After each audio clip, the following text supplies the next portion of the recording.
Junior ডাক্তারদের এই কর্মবিরতি সিদ্ধান্ত এটা দুর্ভাগ্যজনক। যখন সুপ্রিম কোর্ট পর্যন্ত বলেছেন কাজে যোগ দিতে, তারপরে এই সিদ্ধান্ত ভাবা যায় না।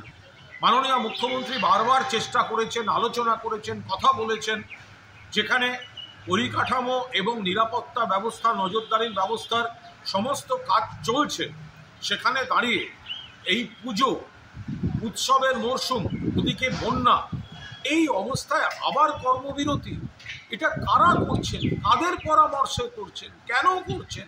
সাধারণ মানুষ, গরিব মানুষ যারা সরকারি স্ট্রাকচারে যায় চিকিৎসার জন্য, তাদেরকে আপনারা বাধ্য করছেন হয়রানি থেকে প্রাইভেট হাসপাতাল, নার্সিংহোমের দিকে যেতে। বেশি খরচা হবে, স্বাস্থ্যসাথী কার্ড থাকলে বাঁচোয়া, নইলে প্রচুর বিল।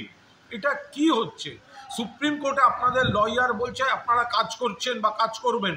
আপনারা এখানে সমস্ত কাদের বুদ্ধিতে, কোন উদ্দেশ্যে এই ধরনের ঘটনা? আরজি কর, তার তদন্তে এখন সিবিআই, যে অ্যারেস্ট হয়েছে সেটা কলকাতা পুলিশ করেছে, তদন্তে সিবিআই, আর অন্যদিকে সুপ্রিম কোর্ট হচ্ছে মামলাটি দেখছে। সেখানে এই সময় আবার কর্মবিরতি, এটা কাদের স্বার্থে, কোন উদ্দেশ্যে, কিসের জন্য?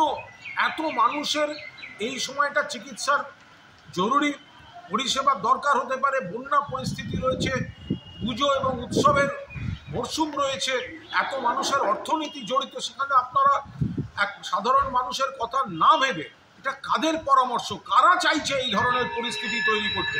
দয়া করে আপনারা এগুলো পুনর্বিবেচনা করুন এবং মাননীয় মুখ্যমন্ত্রী যেখানে নিজে তিনি বারবার অতীত আহ্বান জানিয়েছেন, আবেদন জানিয়েছেন, আপনারা কাজে যোগ দিন।